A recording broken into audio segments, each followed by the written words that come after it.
Welcome to the Modernize or Die podcast, CFML News Edition, where we keep you up to date with everything going on in the Cold Fusion community. We'll share the latest news on events, releases to engines, frameworks, libraries, and tools, as well as spotlighting quality content from the community. All right, welcome everyone to this edition of the Modernize or Die podcast for June 11th, 2019. As you will know, it is just me. Gavin is away on vacation in New Zealand, working on his accent while he is out there, I'm sure. And so all you have is me to deal with today. So this is probably going to be kind of short, but I'm going to get the important news out there to you anyway. And without further ado, some things I want to mention. Priority number one is Adobe has released a hotfix. Just released it today for 2018 Cold Fusion 2016 release, as well as they've done us a big solid and released an update for CF11. As many of you may know, CF11 has gone out of public support as of April of this year, but they were kind enough to include this latest release for us. So Adobe, we do thank you for that, and it won't be forgotten. Another item on the agenda here, Lucy has released their Docker image version 5.3, and this image here also includes an Nginx tag that allowed you to spool up your Docker in Nginx, and also includes JRE 11. And if you need to fall back on version 8, you can quickly and easily do that as well. But version 5.3 of Lucy Docker 5.3 of Lucy has been released as well. So that's kind of the newest items to talk about. Another good thing that Adobe has done for us is they have extended the CF Summit early bird registration. We've been telling you guys for several weeks now that the early bird was going to end at May 31st. They were kind enough to extend that for us. June 30th is now the new extension of getting the early bird for $99. Now that leads us into what Adobe CF Summit is. It is going to be in Vegas again this year at the Mirage, October 1st and 2nd. That is a Tuesday and a Wednesday. And it is by far the biggest CFML conference of the year with 500 plus attendees. Always a great party, always fun, always a lot of information to to take in. Even if you do not use Adobe Cold Fusion itself, there's still a lot of pertinent information for you Lucy developers out there as well. I encourage you guys to attend. It's very good. Call to speakers is closed for that conference, so don't try to submit or finish off your topics. You're too late, but you can submit them elsewhere, and I'll tell you about that later. Now, during the Summit conference, there's going to be a 2-day training that Ortus is going to be putting on. One, they're going to be doing their cold box 0 to hero, and that's going to be led by Gavin and Eric Peterson. And that is the same conference or the same workshop that we did, that I was able to help out on, rather, at Into the Box. I didn't do it. I was just Eric's sidekick there. And it really kind of takes you from ground level cold box on up into becoming a hero. And there's always something, to learn. And I've attended several workshops before in the past, and sometimes you're left wanting more. And because of that, this year they are doing a hero to superhero edition. It's going to be based around APIs. But even if you're not interested in doing APIs, there's still a lot to learn from the superhero edition, taking into a lot more advanced methods of doing things. I'm assuming it's going to include interceptors, et cetera, and so on. Hey, Scott, I see you there in the chat. Thank you. One of our newest Patreon members, too. Patreon members. Appreciate that. The dates for that is going to be October the 3rd and the 4th, and they're going to be held. It's not actually going to be at the same location as the CF Summit. It's going to be down the road at the Hyatt Place, kind of just around the corner. For those of you who have attended Into the Box, you know that Ortus and Hyatt, it's kind of a working relationship they have going on there. So it's going to be right around the corner. I encourage you to check it out. Go ahead and sign up if you're interested. And we also have links for that going to be here in the show notes for you. Now, in addition to what's going on with Ortus and the main summit there, Adobe is doing their specialist certificate program.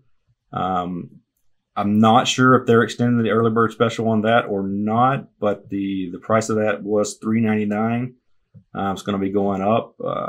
Maybe if you sweet talk them, they'll honor it. I don't know. Don't tell them I told you that, but hey, it's worth a shot, right?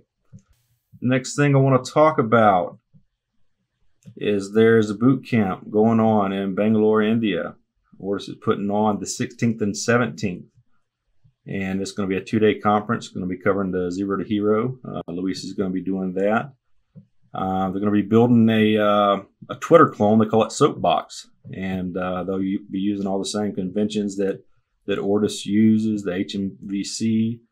Be showing you behavior-driven development, test-driven development, how to build out tests, and things like that. So if you're not able to attend the one in Vegas and you're in India, check it out. Yogesh, this is for you and your team. Hopefully you guys can attend, and there's quite a bit more of guys in India that I just haven't been in communication with, so I'd call you out as well. Next on the agenda here, we have CF Camp. We know CF Camp is coming up the 17th and 18th. It's going to be in Munich, Germany, and the call to speakers is still open. Go ahead and get your information in there. The deadline to get your submission in is currently July 7th. And I do not know they have a ton of submissions now, but go ahead and submit them anyway. And I believe I've read a tweet from someone that talks about the submissions, that you may have a perfect topic put together, well presented, everything, and you don't get chosen. The reason for that may not be for any other reason other than the fact that that topic has already been picked, or they may feel like that it's not necessarily overdone, but they're trying to evolve and keep things going. So feel free to submit as many submissions as you can, and don't get your feelings hurt if you don't get chosen. It's really just all about providing the content and creating a great conference. So that's kind of really what they're all about. There is another Ortus training the 15th and 16th. I wonder here, this is the joys of doing it all here solo, since Gavin is out. He's usually here to keep me in check. But I do have a note here, Ortus training, a 2-day workshop on the 15th and 16th. Yep, so that's going to be like a pre-conference workshop, and they're still up in the air as to what topics they're going to be covering.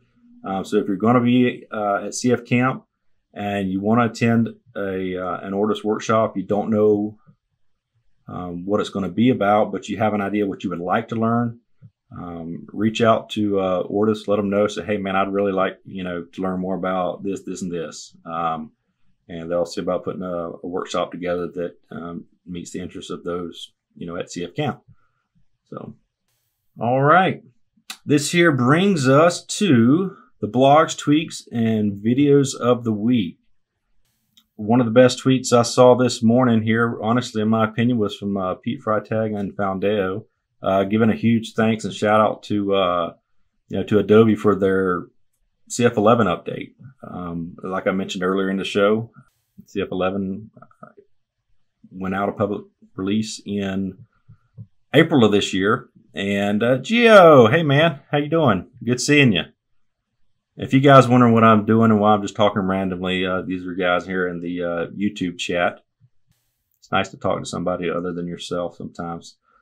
So, even though I do that as well. But at any rate, that tweet there kind of resonated with me because it also kind of follows along. I had read another tweet somewhere else, where people may have been talking about, is CF doing, okay, here's one right here. McCullough Light I had posted, says, some people say that Adobe isn't doing enough to support, promote cold fusion. That's not true. Adobe's own Kishore and Elisha attended Developer Week in San Francisco, California. And he made a tweet about that in a blog post as to what those guys and that team there were doing for the cold fusion community. And, it kind of resonates into the fact that they gave us this bonus CF11 update, because it's going to take some time for people to get off of CF11, even though we've had fair warning. These were, I feel, fairly pertinent security updates, and they felt that it was in the best interest of the community to release those. Don't get used to it. Don't get spoiled by that. I have a feeling it's not going to happen for everything.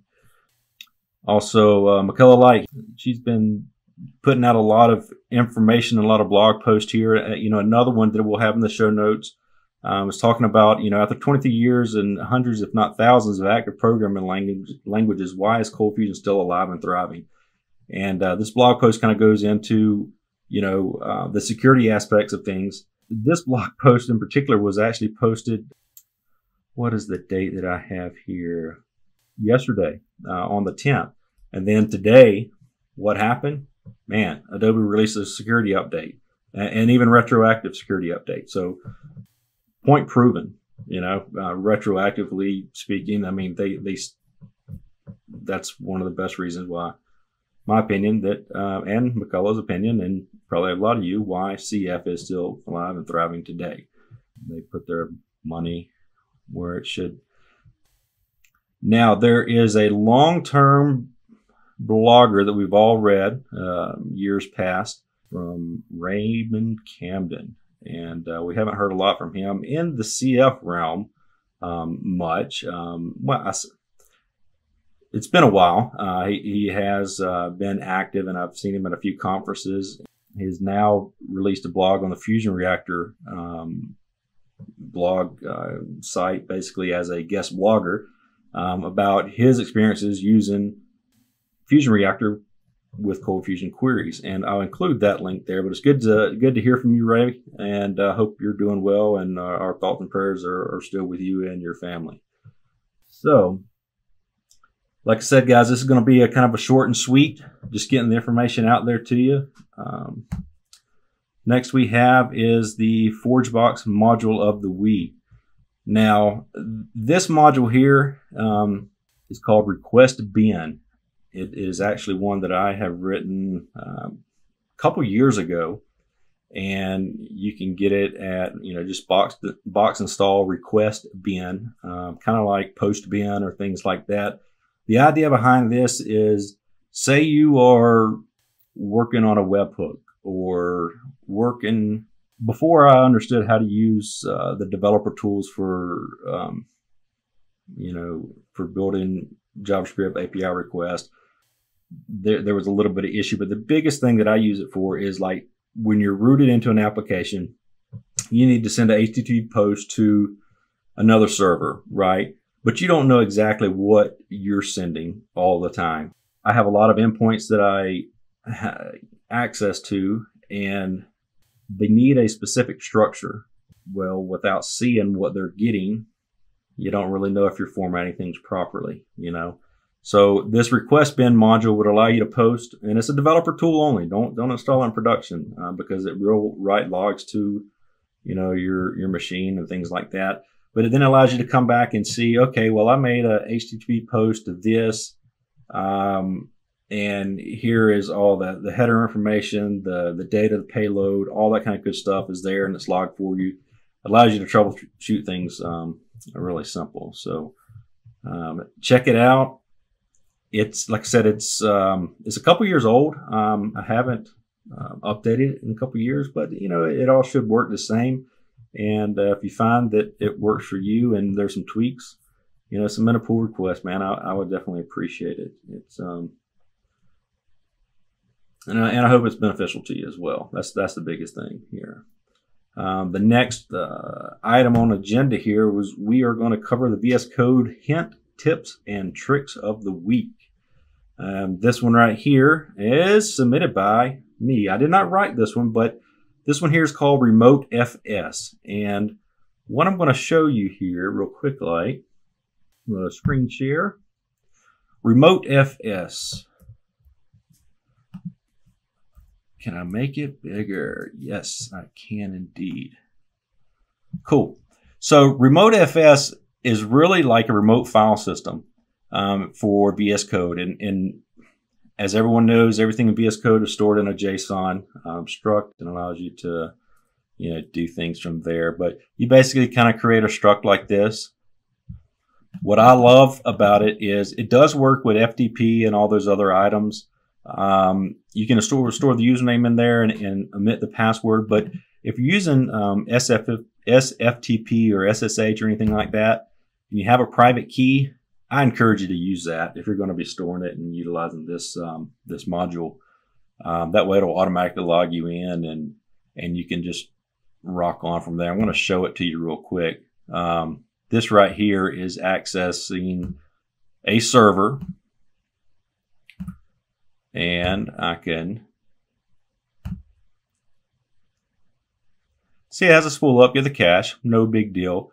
It's kind of one of those things that we all loved about the old Dreamweaver. You could do the remote file systems, but this way is very simple. What I love about it is when I am developing APIs, especially for like mobile apps and things like that, where I don't really have the internal infrastructure and internal servers, et cetera, and so on to have my phone in hand accessing things locally. I can develop my API here on the server, do all my testing on the phone, making sure it's getting the request back and all, and it's live in real time. Now, I'm sure a lot of people are going to cringe at the fact that you're editing things live on a server, but this is here for development. And you obviously can use it in production. I do not recommend it. That is the official stance on that. But I'm not going to lie to you. I have edited in production, and I have used this Remote FS file plugin to do it. So don't encourage it, but if you need it, it is a really cool module to use.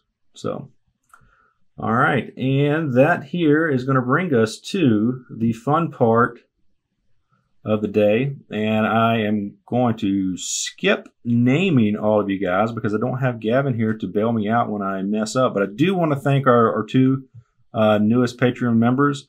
We have Scott Steinbeck and Jordan Clark. You guys actually should have been called out and mentioned last week. I failed to do so because we got a little busy and forgot to coordinate and double check and see what's going on. But I do thank you guys and Patreon support. Yes, Michael, I have edited live files in production. So I got Michael Bourne over here. I'm going to go over here for just a second. Boom. I don't know if you can see him here. This is our YouTube chat. I'm calling you out. He's busting on me for talking about editing in production. And yes, I have done that. And anybody who tells you that they have not, they're lying. But I did say it's not recommended. So, okay, Scott. And everybody's shaming me now. So nobody will admit that they have edited in production. I will.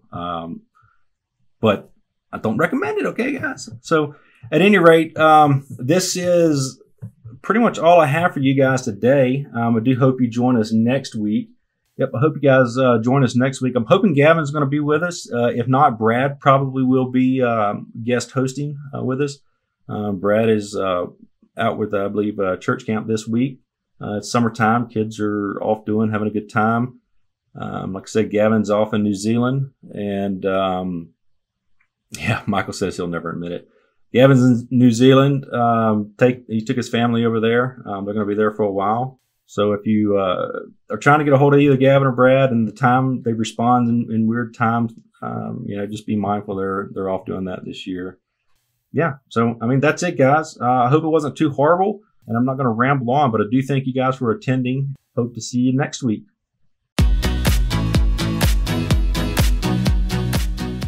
Show notes for this episode can be found at cfmlnews.modernize.io, where you can also subscribe to your favorite podcast player like Spotify or iTunes.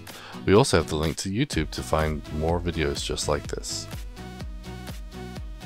The music used in this podcast is under a royalty-free license from Sound.com and Blue Tree Audio.